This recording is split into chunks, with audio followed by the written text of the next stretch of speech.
Many people have asked me how I'm able to do what I do, how I have the ability to perceive people's distortion patterns and affect things on frequency level.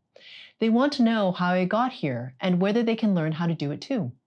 So in this episode, we discuss my journey to becoming who I am now, how I'm able to do what I do, some of the important lessons I've learned along the way, and what to look out for if you choose to take a similar journey, but on your own, very personal, unique path.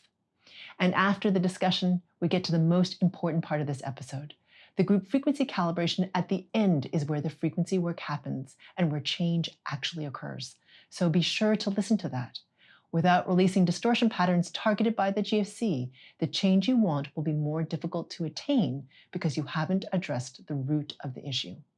My name is Karen Cheong, and today in Mastering Your World Through Frequencies, we're discussing unraveling the mystery of frequency work.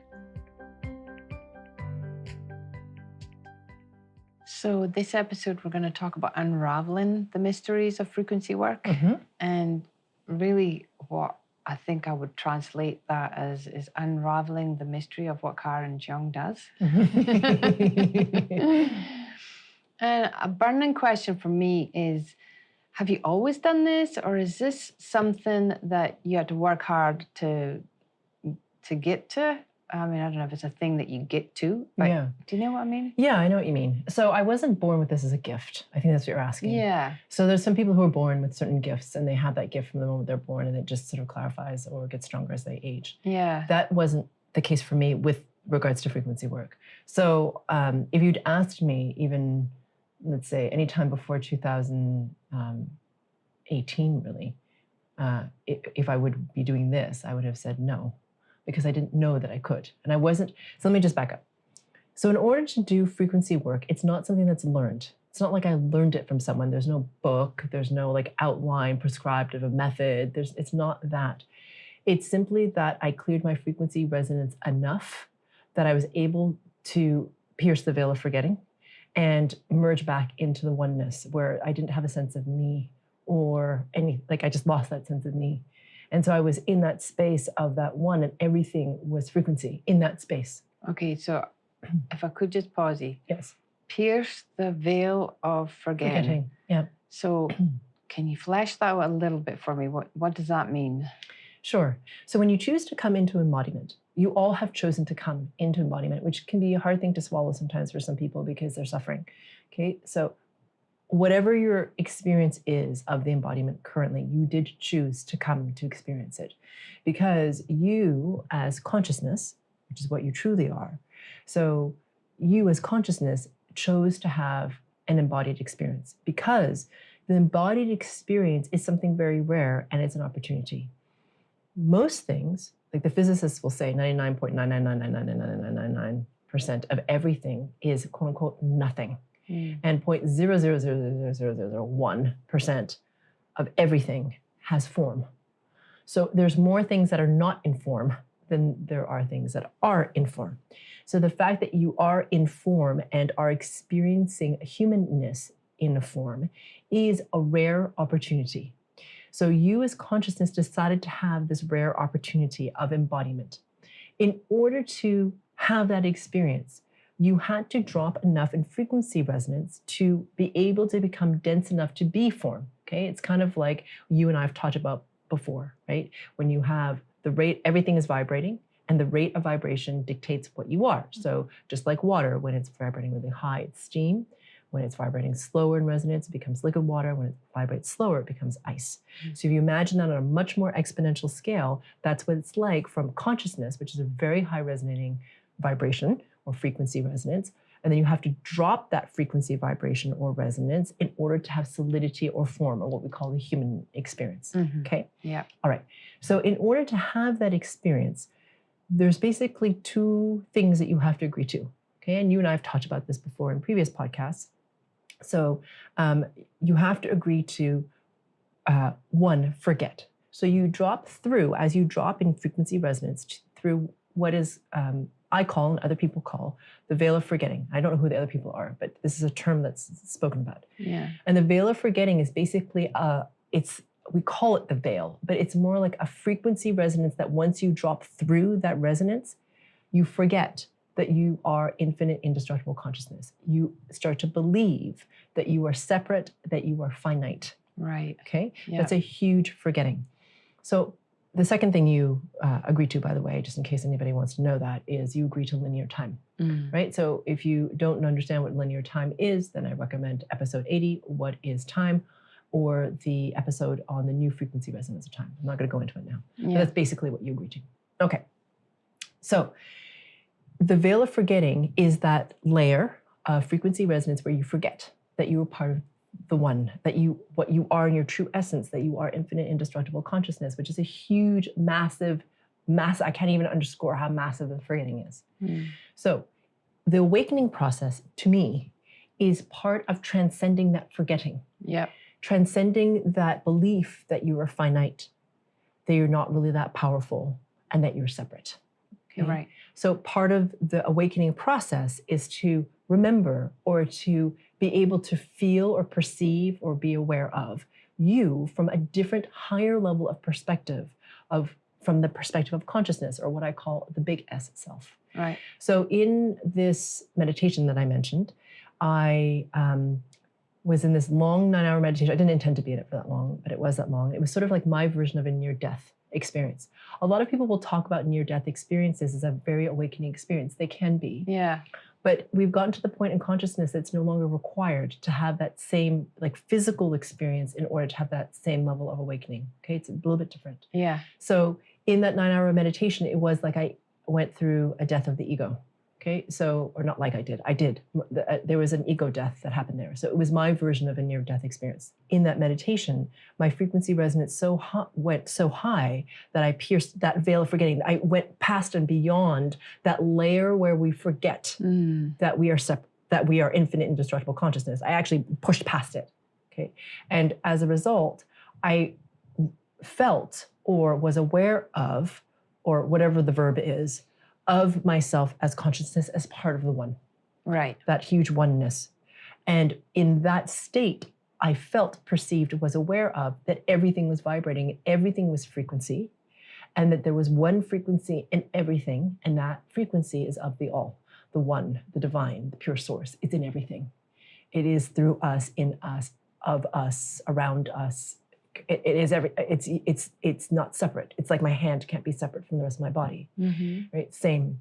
So I really had a visceral experience of that. I mean, it wasn't, I guess I'll say I knew that with every fiber of my being, except I really wasn't thinking of myself as having fibers at that moment. Yeah. Exactly. Yeah, I was going to ask you how it felt. Yeah. So when I came back into my experience of myself as a human contained body self, the ego identity of Karen, I maintained my ability to perceive everything as frequency. So that same experience I had in that meditation, I could perceive that way with my eyes open here, functioning in the world. Okay, wait. Now you need to.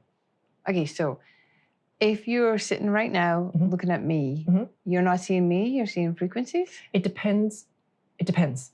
So I'm very lucky. In order for me to perceive you, so I'm perceiving you with my eyes. Yeah. Okay, so here, the Karen me, I see Fiona wearing what she's wearing with her hair the way it is, and perceiving you as a physical package. Yep. In order for me to tap into you on frequency level, okay, which is much bigger than the you here physically, I have to focus a bit. So meaning it's like I have to intentionally focus on the frequency resonance that's you. It's a very fast, I just have to be aware of it. But there's some people who are, for example, completely overwhelmed by what they feel. So they are bombarded all the time by what they feel. For me, I'm very lucky because I'm not bombarded by it. Yeah. Like I actually have to focus on it for it to be there. Right. So I'm not being bombarded. And if I want to perceive everything on frequency level, I can do that too, but it's not my primary operating mode. Does that make sense? When I'm in humanness, in meditation, I'm completely in that. When I'm working, I'm completely in that. I'm not thinking. There's no ego. There is no place for me as Karen, the personality. Yeah. So, I can't be like, and gee, I'd like this outcome to be this. That there's no room for that. I'm simply operating at that point completely in the frequency realm. My attention, my focus is completely there. I'm not looking at the chairs and the people and the whatever. Almost all my focus is in that space. Which I'm imagining, which means that you don't notice reactions or the feedback that you would get from the client because you're just solely working at a frequency level, which has no kind of human physicalness to it. Right. It has no emotion. It has no thought. It has none of that. It's just on spirit level. So I'm just reading the signature, or the bundle of frequencies that constitute the being that is you. Okay. Yeah. So if a person's having an individual frequency calibration and a group frequency calibration, because they're two different things. Yes. So how do you work? What's the difference? Yeah. So the difference is when I'm working with somebody individually, okay, so I'm tapping in. So what I do is that's why, sorry, I'm going to back up. You don't need to be physically proximate in order to do an individual frequency calibration. The old paradigm is you have to be physically proximate to the person. They put their hands on you or whatever they do, okay, in order for them to do some kind of healing. Yeah. I don't work at this level of the physical body. I work at the level of frequency resonance, which creates your physical body. Your physical body is a mirror of what happens on frequency level. I work there. So, because, if I could just interrupt you, because you went beyond the veil of forgetting, and that's where all that happens? Yes. Okay. And so I could perceive what truly happens. Right. Like how the reality is created, how things function on a greater level than just the physical. Okay. And so as a result, and not only was I aware of it, I could change it. Because what happens when your frequency resonance rises enough is that you understand, or you realize, or are aware of, or know, whichever word you want, that the reality is malleable, that you can change things, and you are co-creating. So at that level, you're aware that you can change stuff. So I can change things at frequency level. But you have explained all that in a podcast about this co-creation manifestation accessibility that we can have once we raise our frequency resonance. So I will not dive into that. But what I am curious about is, okay, so you're working at this beyond the veil of forgetting level, we'll just call it right now. Yeah. And it's directly linked to pure source? It is pure source, yeah. It's at that level of pure source. Okay. So I just want to make it really clear. I don't claim that I'm like God-like. Or pure source. Or pure source, okay? I never have claimed that, because I'm not.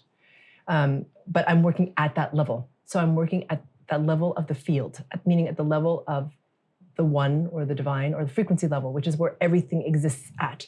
Everything really exists at that level. It's not like it's all physical. You're just representing something that already exists on the frequency level. So I'm going to go back to your original question of like, how do I do what I do? So essentially, when I'm working at that level beyond the veil of forgetting, at that level of frequencies where everything is happening, or happening at what I call spirit level. So to answer your question, what's the difference between an IFC and a GFC, or an individual frequency calibration, and a group frequency calibration? An individual frequency calibration is when I'm scanning the field for the frequency resonance that's you. And then I work on that exclusively, okay? Yeah.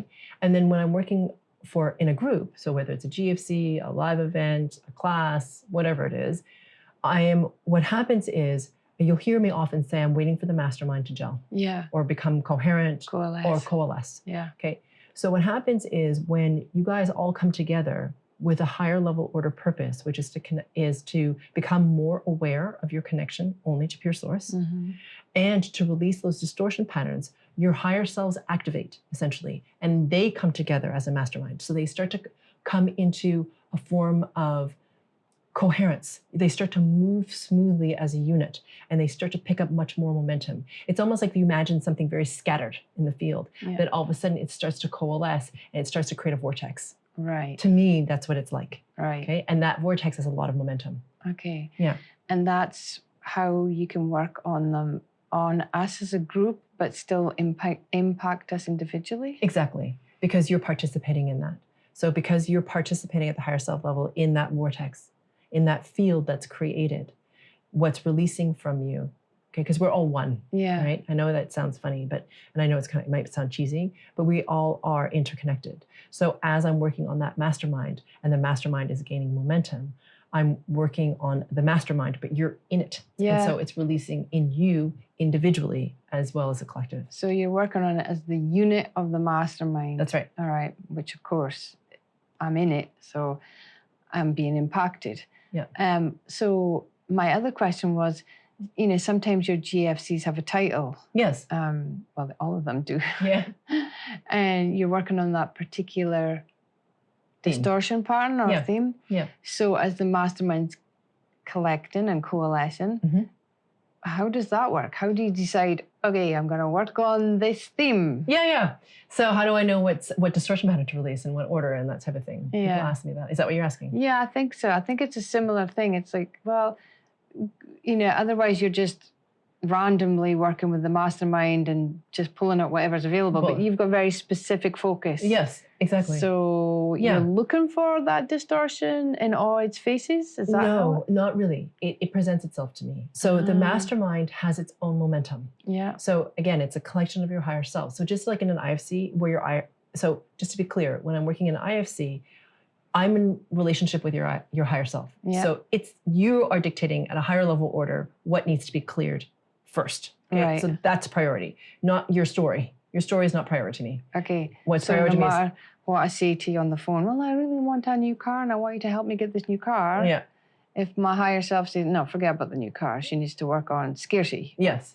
Then that's what we will work on. Got it. Similarly with the mastermind, it becomes this very highly effective unit that works together. And it has its own, it's almost like as you come together as a group, it's not a separate thing, but it has its own dynamic. And it reveals to me as the collective what needs to be released. Because the mastermind, as you said, are coalescing and focusing on this particular theme. Got it. Yep. Okay, so then it can reveal all the different faces of that distortion. Yep, and in what order. Exists. Yes, exactly. And so, many people write in saying, I felt like you were talking to me in that GFC or deep dive or live event or whatever. It was really powerful. It's like, how did you know that I was thinking that? I'm like, because you were part of this mastermind. It's a reflection of all of you. Yeah. Well, I have another question that's kind of related to all the work that you're doing. In psychotherapy, psychodrama counseling, you always have to have another person outside that you can process with, right? So that you can maintain your neutrality, unbiased, judgment, everything, because we're all human, right? So even in that field, they have to have a place they can go to sort of clean themselves. Okay. So you're working with all these distortions and all of us, and thousands of clients. So how do you know that, do you get contaminated? Oh, that's a really good question. Even get to that 9-hour meditation when I had that experience that I talked to you about, I had to clean up my own distortion. Okay, so I wasn't planning on having that experience. Right. My focus when I was doing frequency work at that time was simply to clear my patterns. I didn't have a particular outcome. I just knew that I didn't want to experience life the way I was experiencing it. Yeah. It kind of sucked. I mean, it was abundant in certain ways and very scarce in others. It was free in some ways, but had a lot of fear in others. And I was just like, this sucks. So I was clearing the distortion patterns that I knew were there, which were causing certain things in my life to repeat over and over. Yeah. I didn't have an end goal. I didn't want to have abilities. I didn't want to be awake. You know what I mean? I wasn't thinking about that. Yeah. I was just like, let's just clarify myself. And as I did that, I was like, oh, well, what else is possible as I started to pick up speed and started to clarify more and more. Yeah. Okay.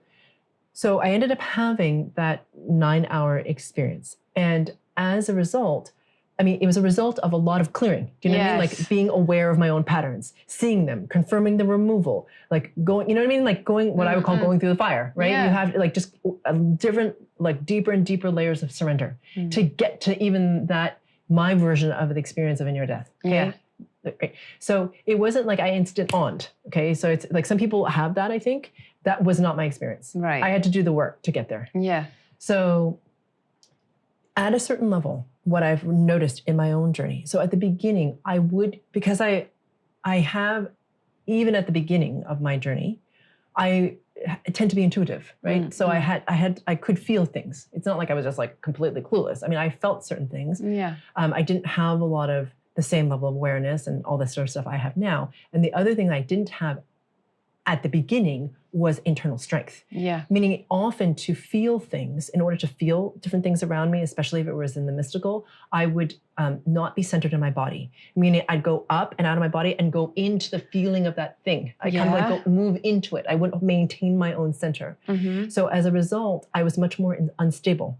Okay, I was very impacted by other people's stresses, emotions, urgencies, whatever. Right. Makes sense? Because I wasn't centered in my body. I was always up, feeling, and out, feeling everything else. So with frequency, what happened is I internally stabilized. And I'm going to get to your point about how do you know that you're not contaminated. Part of the process of raising your frequency resonance is to become internally strong. So as that happens, it's almost like your field just gets more, I'm going to say solid, but it's not. It's bright. So it's sort of like light that gets so clear, it looks solid. Right. It's not solidity itself, Yeah. but it's just like a level of clarity. And as a result, things don't come into your field as easily. So that contamination that you talk about, at a certain level stops being there. And it happens for clients. It doesn't have to be just me. You don't have to have a 9-hour experience and have abilities and do the work in order to have that. You can just do it just by releasing distortion and internally strengthening. Yeah. So what's happened with me is when my abilities came in with, that was just the beginning, that 9-hour meditation. And of course, my abilities have gotten stronger because I continue, because of the person I am, continue to rise in my frequency resonance because that's what I'm doing. I'm clarifying myself, keep doing that. As your frequency resonance rises, that stuff doesn't impact you because when I work on people, I have to really hold my space, right? So a lot of people ask, well, aren't you part of the mastermind? No, I'm not part of the mastermind at all. I'm guiding the mastermind. I'm holding my resonance at a certain point so certain things can happen. I'm releasing distortion, but I am not part of that mastermind. Okay? People always think I'm part of the mastermind. I'm not. So as a result, the distortions are not, they don't weigh me down because they don't come into my field. Yes. I'm not merging with all of you to then clear what's within you. There's no merging. That happens. Okay. Yeah. Okay, so when you talk about the stability and the wobbling, because there's a lot of people I know that meet this work, frequency work, because they have come from a path that they were born with some gifts or they happened upon them through medical, herbal medicine and things like that, medicinal mushrooms and whatnots, right? And they tap into this gift and then they kind of get a little bit scattered and wonky things start to happen. And it's not just a wobble anymore. There's other things that are coming into their field. And so I'm kind of wondering then, if you're at that resonance where you've done all the clearing, so you're basically saying that you're bright enough that it scares off that kind of stuff? Yeah, and it's not even scares off. It's just that they bounce off of the field that's you. It's like doing. They try to come in, it's like doing. You know what I mean? They just like hit a wall. Yeah. Okay, and as I've gotten stronger, it's like at the beginning, that was something when I was, for example, releasing an entity for somebody else. Yeah. I could only, if the entity was too strong, I would be aware of it, right? Because we all have different amount of power, right? A different level of frequency resonance. And I would know, especially when I started, I'd be like, uh-oh, I'm a little bit out of my league here. Like some of these entities are very powerful. Yeah. And so when I started, I could remove them, but like just barely, you know what I mean? I'd be like, oh, like a real push, right, to get them out. Yeah. But because my frequency resonance continues to rise, it's like I start to outpace a lot of that sort of darker stuff. Right. So easier for me to release them. Makes sense. Okay, so I'm working, I'm doing the frequency work, I'm getting stronger, more stable, I'm getting brighter. And then I think I'm going to begin helping people. Let's just say that's my calling. Okay. It's not, but let's just say, okay. How do I know if I have an entity in me or not? Oh, that's a really good question. It's hard to tell, actually. Well, it can be hard for the person who it's in to tell, okay, because they're possessed. Yeah. But here's some signs that you can look for in case it's helpful. Yeah. So one is that you start to feel a sense of heaviness. Okay, so there's a sense of heaviness. There's more chaos and drama that enters your life. Yeah. Your physical life starts to get messy. Relationships break down, not in a healthy way. Meaning, like sometimes when you do frequency work and you clarify, relationships that don't serve you leave. When you have an entity in you, relationships that do not serve you come in. Okay, they start to appear more and more. There's also delusions of grandeur, I've noticed. Like people start to get a little bit arrogant and they start to feel like they're invincible and there's nothing wrong with them. Yeah. So I feel like somebody who truly is on this path where your frequency resonance is rising, you're always learning, you're always improving, you're always scanning to see how clear you are. Like you're aware of all that. But I've noticed if there's an entity present, there's none of that awareness because there's that overinflated sense of ego. They feed the ego. So you're just like, I'm all that. It's like, I'm really that strong. I'm really that, I'm really that clear. I'm really that awake. I have all these special abilities. I can do all that. No, you know what I mean? It's like you get this weird sense of self-entitlement, self-aggrandizement that is not actually clear. It's fed by I have energy. a good example of that in my family. That and they have gifts. Yes, they absolutely. really have gifts, but it's not clear, it's not clean. And like you say, there's these subtle little behaviors that would indicate like there's kind of an expectation of gratitude, an expectation of putting them up on a pedestal. It's very slight and subtle, but there is that. Whereas somebody like yourself, you're constantly reminding us of your humanness. Yeah, because I am. That's my control freak rising, or that. I mean, I know it's not all the time. Yeah, but, and you openly discuss it. I would never see that in somebody, like you say, that maybe isn't aligned with pure source. Yeah, let's just say that way. Yeah, exactly. Also, their physical bodies start to break down. They start to have physical symptoms. You also may need people to need you. Okay, so it's not like this is an inclusive list that if you've checked all these boxes, then yes, you're possessed by an entity. Yeah, it's more like these are signs. Any of these are signs that you could be possessed. Yeah. The other thing could be that. A desire to proclaim to everyone what your power is. I've noticed that happens a lot. Yeah. It's like, I have these gifts, I have these abilities, and then I am right. Oh. There's no inclusiveness. I've noticed that too. It's weird. Like the entities want to will sometimes cut off like other modalities or other, you know what I mean? It's like they're in exclusion the one way. Okay. Do you know what I mean? Because it stops other things from trying to get them out, really. Yeah. Where it's just sort of like, I am like the savior type, or, nothing else works as well as me, or like I am the one path or whatever it is. Yeah. That's often a sign, not always, but often can be a sign that there's an entity present. And why? Because the entity that's in the person, especially if the person is able to tap into other people, they want to draw on the power, feed on the life force of other people. So they're using that person as like the spoke in the wheel to get to other people. Yeah. And they want to cut off any access that those people have to anything else. They want exclusive rights, to that person. So if this is like the one path, this is the only way, you don't need anybody else, everyone else is irrelevant, then I would be very suspect about that. Because honestly, I mean, you can be helped by different kinds of people. You don't have to, everyone has to be at the same clarity as you. They'll often say like, this person's unclean or whatever. It's just kind of interesting. You know what I mean? They try to keep you isolated. Yeah. And so I'd be aware of that. Yeah, because you often recommend other people as well. I've noticed that. Yeah. So, all right. So we know that you're safe. Well, thank you. I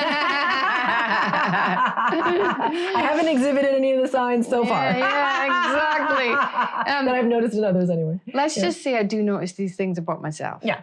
So can I get rid of this by myself? Is there a method, or does it help to find somebody like you or others that are at the same level? Yeah. It's helpful to have somebody else do it. It's very difficult to do on your own because the entity starts to enmesh in you. Yeah. It's very difficult. I'm not saying we won't ever get to the point that you can do it on your own. Yeah. I'm always very aspirational. As we clear as a consciousness rises, can you be able to do this on your own?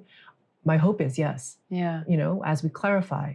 And I'm not certainly saying that I'm the only one who does this. Yes. But for now, the way consciousness is and the level that most people are at, they cannot do it on their own. They need someone else to come in and take it out. All right. Yeah. Okay. Oh, okay. Good to know. Yep. And my one last question. So where does this go from here? I'm assuming from what you're saying, consciousness rising, our own frequency resonance rising, as a collective we rise. What's next? I mean, that's me. I want to see what's over the hill. Yeah. What am I going for? Yeah. So what you're going for is, at least from my perspective, is what we were moving towards. And it's an infinite movement, okay? It's not like you get to a certain point and you're like, and done, sorted, check. Yeah. We are complete now. Yeah. We're going to exit. Shoot. Yeah. But one of the many things you can start to experience, first of all, is like more ease, more synchronicity. And we're going to talk about this in another episode, I think called The Magic of Frequency Work or something like this. Yeah. Where we will delve into what is the experience of frequency work as it starts to clarify. Because, when you begin, it's kind of mucky, right? You are releasing distortion patterns. It seems like a lot. It's heavy. Everything's reorganizing around you very quickly, meaning like relationships can drop away from you, new jobs come in, old jobs left. It's a lot of flux that happens as things clarify. So it can seem like, whoa, this is a lot I got to deal with. And as you start to get to this point where you're clearer and clearer, what happens is that you start to be able to experience and celebrate your humanness. Yeah. You start to experience yourself as consciousness, having this amazing, glorious experience of humanness, which is messy and intense and emotional and seems like overwhelming sometimes. But that becomes glorious in a way because you're getting to have it. So it's opposed to being like pummeled by life where it just sucks and you're like, whoa, you start to see it from a very different perspective. And we start to come into the brilliance of who we are. We start to recognize the divinity within ourselves. We start to be able to, and this is what the whole Living Your Brilliance program is about. It's cultivating the divine within, the aspect of you that you as big as self you associated with spirit, like really amplifying that. So you feel it within yourself. So when you start to do that, you start to do something else. You start to be able to access the present moment and the eternal now, which if you don't know all that, again, watch episode 80 of What is Time. And that's when magic starts to happen, like flow, synchronicity, opportunity, all this sort of stuff starts to open, and creation manifestation it's like, it becomes this beautiful game, It's actually really fun. And like I said, you move away from the fear, the victim, all that stuff. Does it pop up once in a while? Yes, of course, you're human, right? It's part of the growth process. And for the most part, that's not your experience. Your experience is something quite different. So to me, that's what we're moving into. And it starts to become even more than that, which we talk about and experience in the Limitless Potential Mastermind. We really move into the cutting edge of what we're able to do as consciousness. And it gets kind of wild out there, just in terms of what we're able to do. Is that the area that you're discussing about the light spectrum full? I can't get that title. The full spectrum light technology. So is that kind of what you're hinting at? Yeah, so the full spectrum light technology we use in Living Your Brilliance, and we use it a lot in the Limitless Potential Mastermind.